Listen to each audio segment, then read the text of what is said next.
Welcome back mga kaaldab. Ito na naman po ang inyong lingkod, si Mr. Destiny, at magbibigay po tayo ng update ngayon.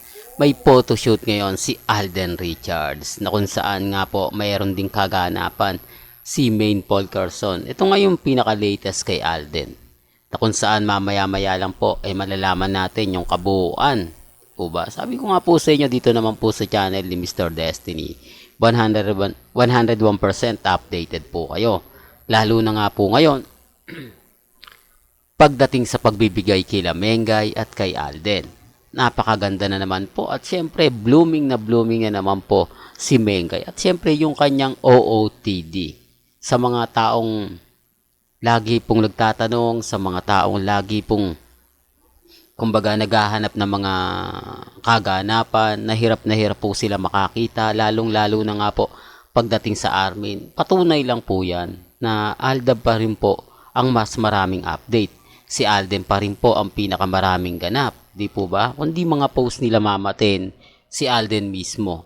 Sabi ko nga po sa inyo, hindi po mahirap at hindi po kumbaga suplado si Alden pagdating sa mga fans. Yan ang sinasabi natin. Si Congressman Spotted, kahit sabihin na natin yun talaga yung totoo, wala namang magre-react eh. Di po ba? Ipagtatanggol pa po yan na talagang sobrang busy lang sa trabaho, kaya walang post. Di po ba? Ibig sabihin lang po talaga, mga kaaldab, salitang kumbaga masakit, pero yung totoo. Di po ba? Tamad siya mag-post, mag-update sa fans niya, sa mga sumusuport at followers niya.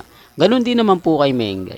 Di po ba? Although nagpo-post si Mengay para lang sa EAT, para lang sa mga pinopromote niya. Hindi siya mag-update para sa mga army, sa relasyon nila ni Congressman Spotted. Di po ba? Nakakatawa po kasi oo, nandun na tayo. Nanalo po sila sa Sarsuela. Nagtagumpay sila na mabuo o matapos ang Sarsuela. Pero hanggang dun lang. Di po ba? May malalaman nyo naman po mga kaaldab, limitado.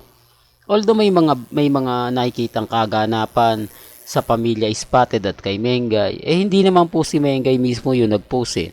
Hindi naman po mismo si Mengay yung nag-update. Yun po, mga, kumbaga, masasabi natin na, alam nyo na mga kaaldab, sabi ko nga po sa inyo, depende na lang to sa pananaw ng iba. Depende na lang to sa mga taong magre-react at magko-komento. Ang sa akin lang po, kung ano lang yung latest, kung ano lang yung trending, dun lang po tayo. Maliban na lang po sa mga taong nagre-react at nagko-komento. Di po ba? Yun ang sinasabi natin mga kaaldab na 101% na kasal-kasalan. Kwentong pinapainit lang po nila pero hindi naman po talaga totoo. Kwentong pinapakalat nila na kung saan gawa-gawa lang po. Di po ba? Although sabihin na natin na pagdating sa social media, Mrs. Atayde yung pangalan ni Mengay. Okay lang, normal lang naman po yan. Pero nakita nyo po ba sa EAT na sumusulyap si Congressman Spotted? Yun ang pinakamaganda ron, di po ba? Samantalang dati-rate sa taping ng kumbaga Daddy's Girls, nakikitaan si Alden Richards. Di po ba? Sinasabi ko lang po yung totoo. Bagamat maraming magre-react sa akin, bagamat maraming kumbaga, yung hindi sang-ayon, normal lang.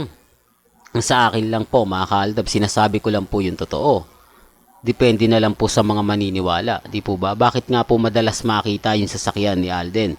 Although sinasabi ng iba, hindi naman po kumbaga hindi naman po si Alden yun. Pero, ang sasakyan ni Alden nakikita.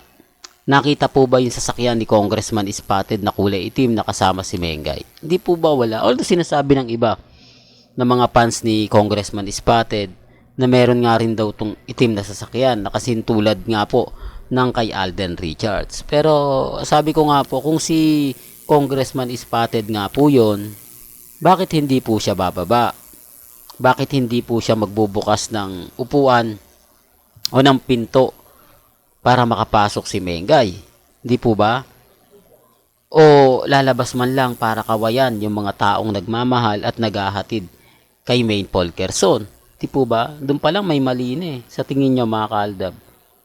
Yan po yung sinasabi ko mga kaaldab na kahit hanggang ngayon di naman po nakikita.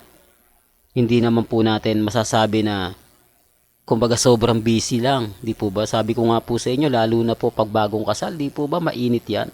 Hatid sundo yan. Sa kumbaga sa Itbulaga. O, para lang klaro, para lang po sa kaalaman ng lahat.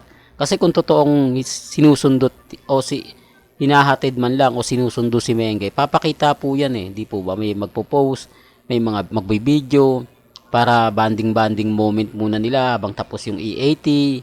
O, sinasabi ko lang po yung katotohanan para lang po sa kaalaman ng lahat. Although dumarating po si Congressman Spotted sa birthday ni Tito Sen, normal lang po yun.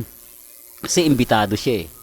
Di po ba? Normal lang napupunta doon. Ang tanong, bakit sa video nga po ng birthday ni Tito Sen parang may mali? Parang hindi lahat daw po kinunan. Hindi lahat at kumpleto ang video. So alam nyo na mga kaaldab, may taong special na naandun na hindi nga pwedeng picturean, na hindi pwedeng videohan. Para lang klaro, para lang po sa kaalaman ng lahat.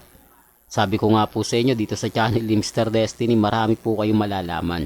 Marami po kayong idea, marami po kayong maiisip ng mga kasagutan sa mga sinasabi ko na pabor naman po para sa Aldab Nation. Na hindi naman po syempre papabor sa mga Armin at Main fanatics kapag napapakinggan po nila yung mga sinasabi ko.